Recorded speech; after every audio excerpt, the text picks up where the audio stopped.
Good afternoon students. Online class में आपका फिर से स्वागत है। आज हम लोग बात करेंगे नेक्स्ट टॉपिक जो कि है लिटरल्स। तो उससे पहले मैं बता दूंगा कि कल मैंने कुछ होमवर्क दिया था आप लोगों को। बहुत लोगों ने मुझे होमवर्क भेजा है जिसका मैं अटेंडेंस दे दूंगा, और जिन लोगों ने नहीं भेजा है उनको मैं एब्सेंट दूंगा। तो पहले एक क्वेश्चन था, मैंने पूछा था आप लोगों को, क्वेश्चन नंबर 4,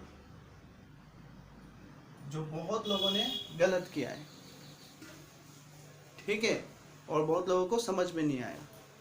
जो क्वेश्चन क्या था? क्वेश्चन था which of the following are valid identifier.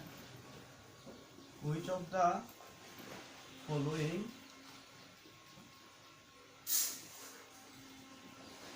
which of the following are valid identifier।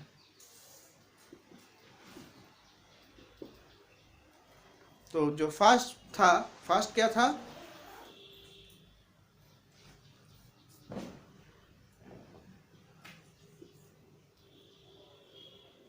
ये क्या होगा? आप लोग part 1 video, part 2 video follow कीजिए, क्योंकि उसमें मैंने पहले रूल्स जो लिखाया था, आइडेंटिफायर रूल्स, उसमें वो देखने के बाद ही आप लोगों को समझ में आ जाएगा कि क्या है। मैंने पहले ही बता दिया था कि आइडेंटिफायर में डिजिट, अल्फाबेट और अंडरस्कोर परमिटेड है, ठीक है। स्टार्ट क्या से हुआ? अल्फाबेट से स्टार्ट हुआ। ये क्या है? अंडरस्कोर है। इसके बाद लिखा, तो ये क्या है? परमिटेड है, तो ये वैलिड आइडेंटिफायर। ये क्या है? वैलिड आइडेंटिफायर, ठीक है। आप लोग मिला लीजिए, ठीक है या नहीं। नेक्स्ट जो है,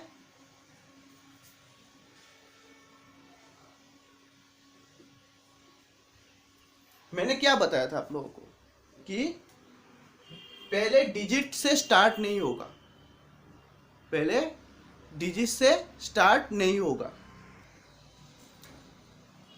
तो ये डिजिट से स्टार्ट हुआ है? नहीं, identifier can not start with digit. तो ये भी वैलिड, यहाँ पे अंडरस्कोर है, तो अंडरस्कोर से स्टार्ट हो सकता है। मैंने तो नहीं बताया कि अंडरस्कोर से स्टार्ट नहीं होगा, तो वैलिड आइडेंटिफायर। नेक्स्ट क्वेश्चन जो था, नेक्स्ट क्या था? One data. तो रूल्स नंबर क्या था? Identifier can not start with digit, तो यहाँ पर डिजिट है, तो ये क्या होगा? इनवैलिड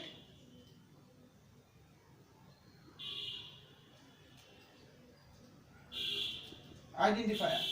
आपको रीजन देने के लिए बोला है, तो रीजन क्या लिखोगे? Identify can not start with digit, simple. समझ में आ गया? शाहिद, समझ में आ रहा है? तो देखो, नेक्स्ट जो था, डाटा 1, ये भी वैलिड होगा क्योंकि स्टार्ट विथ अल्फाबेट, तो वैलिड आइडेंटिफायर।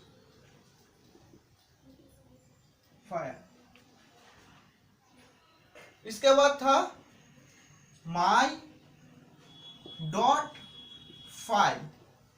माई डॉट फाइल, तो पहले ही मैंने बता दिया था कि alphabet, digit and underscore only allow, permitted. But यहां पर क्या है? डॉट है, जो स्पेशल कैरेक्टर्स है, special character are not allowed, तो a invalid, invalid identifier. Reason क्या है? Dot is a special character, simple, invalid identifier. Next क्या था?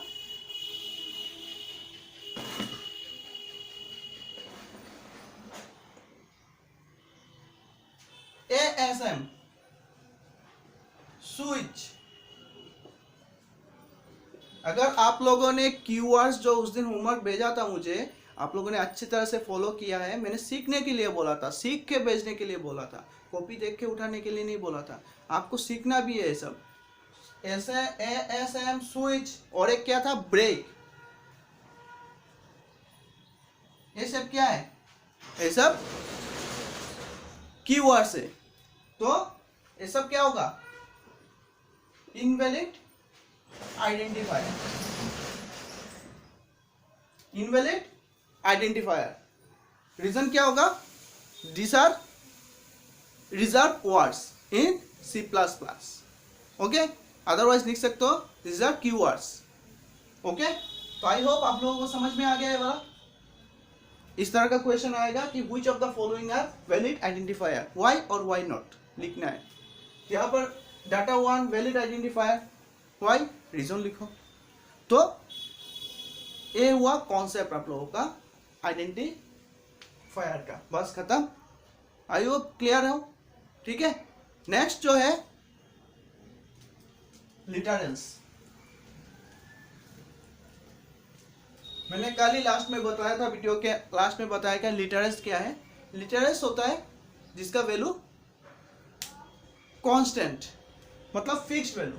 कांस्टेंट का मतलब क्या है, ये टर्म आप लोगों ने सुना होगा। जो बंगाली मीडियम में, अच्छा ठीक है, जो इंग्लिश मीडियम में कांस्टेंट जिसका क्या है, कांस्टेंट का मतलब क्या होता है। तो कांस्टेंट मतलब इंग्लिश में क्या बोलते हैं, फिक्स्ड वैल्यू, जिसका वैल्यू चेंज नहीं होगा, फिक्स्ड होता है। और बंगाली में क्या बोलते हैं, बंगाली में टर्म है, बंगाली में अपरिवर्तनीय।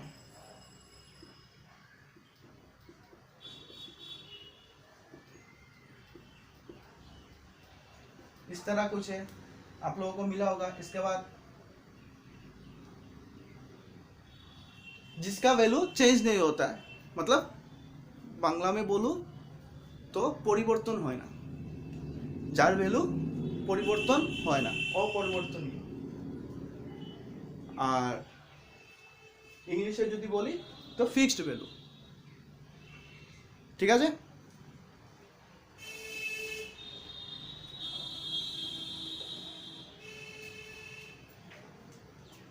तो अब हम लोग बात करेंगे लिटरल्स। लिटरल्स कितने टाइप्स के होते हैं, बुल, पहला जो बुक में है बुल लिटरल्स,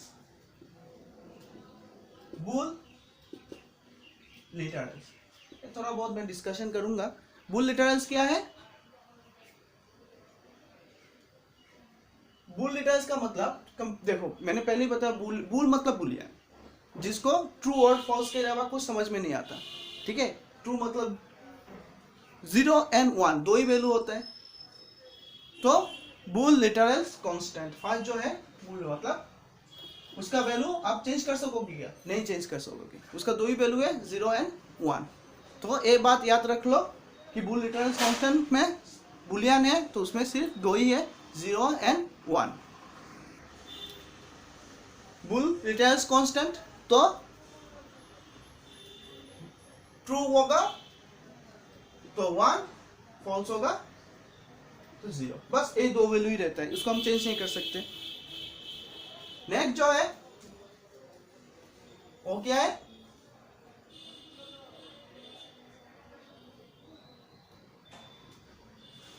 इंटीजर कांस्टेंट।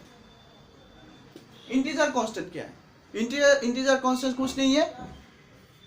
अगर मैं इस तरह लिखता हूं, पॉइंट लिखता हूं, तो इसको हम क्या बोलते हैं, फ्रैक्शनल पार्ट, और इसको क्या बोलते हैं, इंटीजर पार्ट। तो सिर्फ फ्रैक्शनल पार्ट को छोड़ के जो पार्ट रहेगा उसको हम लोग क्या बोलेंगे, इंटीजर कांस्टेंट। फ्रैक्शनल पार्ट को नहीं बोलेंगे, फ्रैक्शनल पार्ट नहीं बोलेंगे, तो पूरे नंबर को पकड़ेंगे, फिर ए पार्ट को पकड़ेंगे, इसको क्या छोड़ देंगे, तो फ्रैक्शनल पार्ट को हम लोग छोड़ देंगे। वो क्या है हम लोगों के लिए, इंटीजर कांस्टेंट, जिसका वैल्यू क्या होगा, जब हम लोग प्रोग्राम करेंगे उसमें चेंज नहीं होगा, ठीक है। समझ में आ गया, whole numbers without any fractional part is called integer constant. यहाँ पर integer constant whole number, fractional part नहीं है। होल नंबर मतलब अगर 4 भी लिखते हो, whole numbers without any fractional part is the integer constant. तो हम लोग इतना डिटेल्स में नहीं जाएंगे, ठीक है। अब बेसिक जो है वही मैं समझाता हूं। तो नेक्स्ट जो है क्या है, कैरेक्टर कांस्टेंट।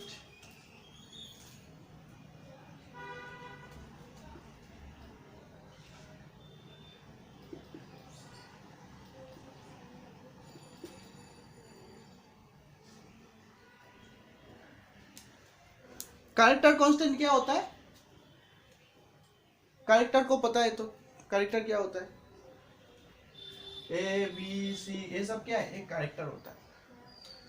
जब भी हम लोग इसके आगे एक स्लैश लगा देंगे तो इसका मीनिंग क्या होगा, चेंज हो जाएगा। इन्हें प्रोग्रामिंग सिंपल। जब भी हम लोग इसके आगे स्लैश लगा देंगे, मान लो ये एन है, स्लैश लगा दिया तो क्या हो जाएगा, ये न्यू लाइन होगा। क्या होगा, न्यू लाइन।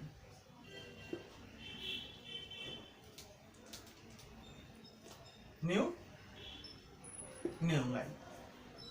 मान लो जब हम लोग जैसे ऑफिस में काम करते हैं, मतलब माइक्रोसॉफ्ट MS ऑफिस, वो ऑफिस नहीं है, MS ऑफिस में, MS ऑफिस में हम लोग जब काम करते हैं तब क्या होता है, हम लोग क्या करते हैं,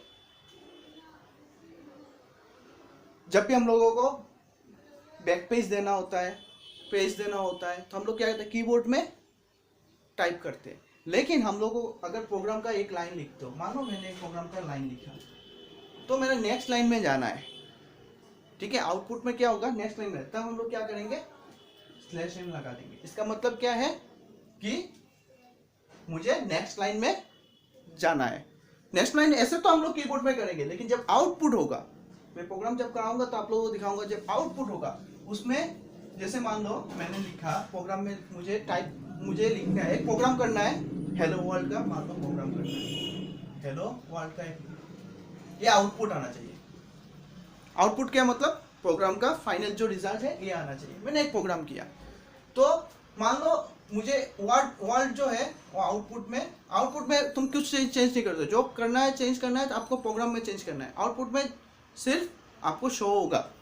तो वर्ड को क्या करना है, नीचे लाना है, मतलब न्यू लाइन क्रिएट करना है। तब हम लोग प्रोग्राम में क्या लिखेंगे, इस तरह न्यू लाइन दे देंगे, तो अपने आप जब आउटपुट शो होगा तो उसमें वर्ड आ जाएगा नीचे, तो साइड में लिखेंगे। और स्लैश टी का मतलब क्या है, हॉरिजॉन्टल टैब।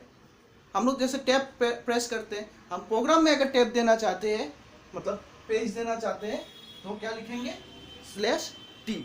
इसलिए आपको छोटा छोटा टर्म जो है ना वो सीखना पड़ेगा प्रोग्राम से पहले।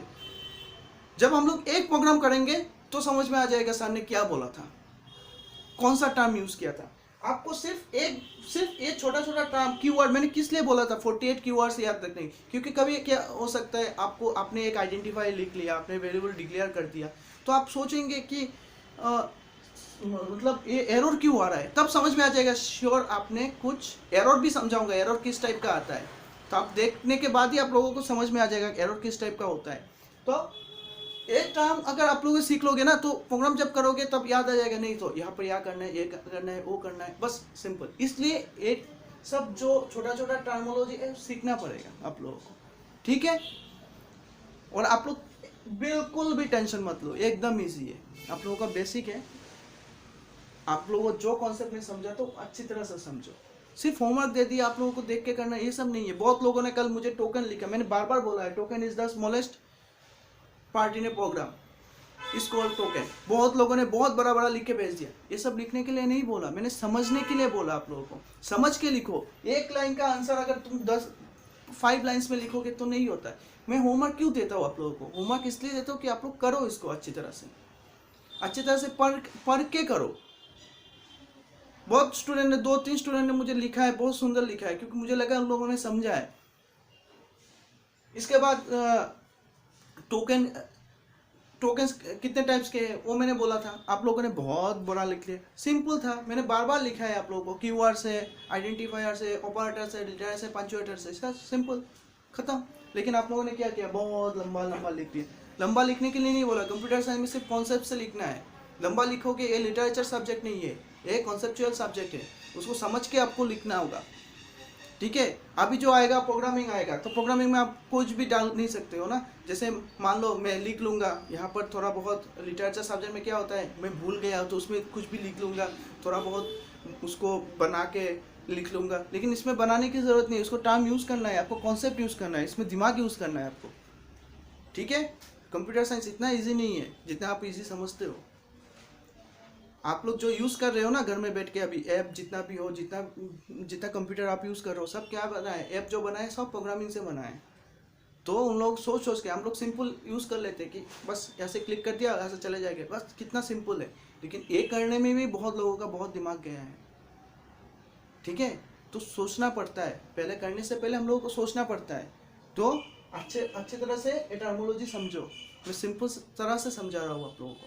ठीक है, तो आप ये मत समझो कि सर नहीं समझ में आ रहा है तो मुझे बोलो, मैं समझा के दे रहा हूँ। स्टूडेंट लोग तो कॉल करते हैं, आप लोग भी करो, जिसको समझ में नहीं आ रहा है। आप लोग अगर वीडियो फॉलो नहीं करोगे तो, हाँ यूट्यूब में बहुत सारे वीडियो मिलते हैं, मुझे पता है, यूट्यूब में देख, लेकिन सिलेबस वाइज आप लोगों को पढ़ाना मेरा ड्यूटी है। तो वो वाला आप लोग ये मत समझना कि मैं तो ये टॉपिक यूट्यूब से पढ़ लूँगा, लेकिन मैं भी जो देता हूँ आपको सिलेबस वाइज देता हूँ। आपके सिलेबस वाइज आपको जिस तरह का एग्जाम में क्वेश्चन आएगा उस तरह का देता हूँ, इसलिए आप लोग वीडियो फॉलो करना होगा। ठीक है, और अटेंडेंस भी देना होगा, क्योंकि ये अटेंडेंस बेस करता है आपका फाइनल एग्जाम में। तो आप लोग समझे हो अच्छी तरह से। जो क्या है नेक्स्ट क्या है, एक या कैरेक्टर कांस्टेंट, बस मैं सिंपल तरह से समझाया हूँ कैरेक्टर कांस्टेंट्स क्या है। तो यहाँ पर बुक में एक देखोगे, एस्केप सीक्वेंस इन C++।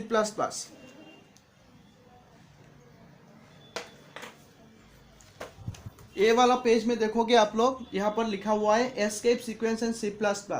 यहाँ पर जितना भी एस्केप है, A/A/B/F/N,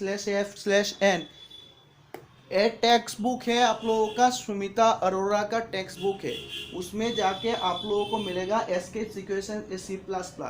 इसमें क्या होता है, इसमें कुछ मीनिंग लिखा होता है।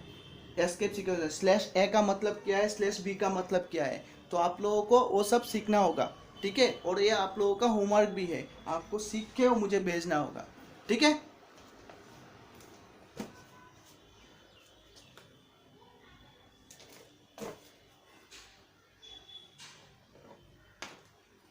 आप है फ्लोटिंग कांस्टेंट, सिंपल लास्ट जो है वो है floating constant.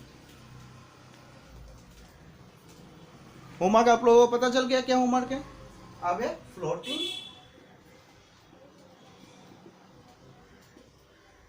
Constant. Floating constant में क्या है, इंटीजर कांस्टेंट में सिर्फ था होल नंबर, जो नंबर, अब इसमें क्या है 4.23, इसमें फ्रैक्शनल पार्ट भी है और इसमें इंटीजर पार्ट भी। तो फ्रैक्शनल पार्ट को लेके क्या बोलेंगे, उसको दोनों को मिला के क्या बोलेंगे, फ्लोटिंग कांस्टेंट। जैसे मान लो 3.14 ये किसका वैल्यू है, पाई का वैल्यू है। 3.14 किसका वैल्यू है, पाई का वैल्यू है। तो इसको हम लोग चेंज कर सकते हैं, नहीं चेंज कर सकते, इसको हम लोग क्या बोलेंगे, फ्लोटिंग कांस्टेंट बोल सकते हैं। ठीक है, तो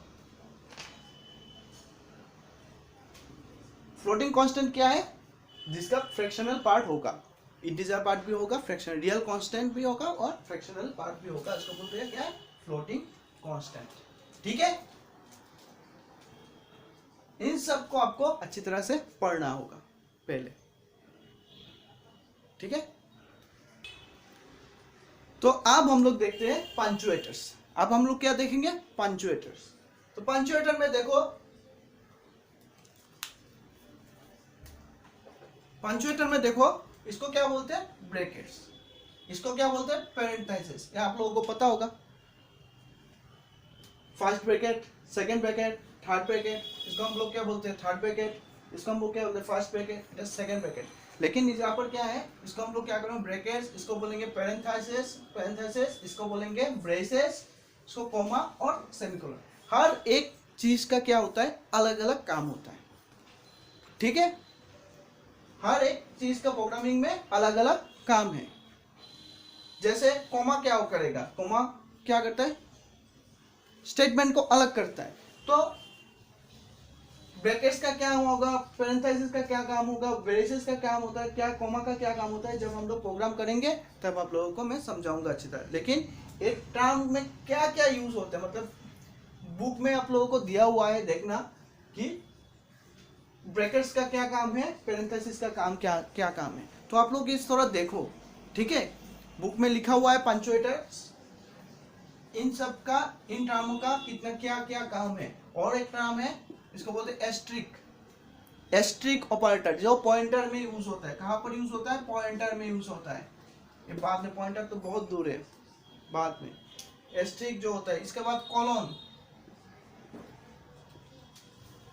जो लेवल होता है, किसी प्रोग्राम में लेवल देने में काम आता है। तो ये सब आप लोग टर्म को सीखो, बुक में है ये टर्म कि इसका क्या क्या काम होता है, ब्रैकेट्स का पैरेंथेसिस ब्रेसेस क्या काम होता है, वो देखो। और सिर्फ आप लोगों का होमवर्क तो याद है, होमवर्क क्या था आप लोग करके भेजो, ठीक है। ये रहा पंक्चुएटर्स, इन सब का प्रोग्राम में क्या काम होता है, जब प्रोग्राम करेंगे आप लोग समझ में आ जाएगा। अगर आप प्रोग्राम में एक सेमीकोलन भी मिस देंगे ना तो एरर शो हो जाएगा। तो इसलिए ये टर्म जरूरी है, ठीक है। तो आज के लिए इतना ही, मिलते हैं नेक्स्ट क्लास में। Thank you.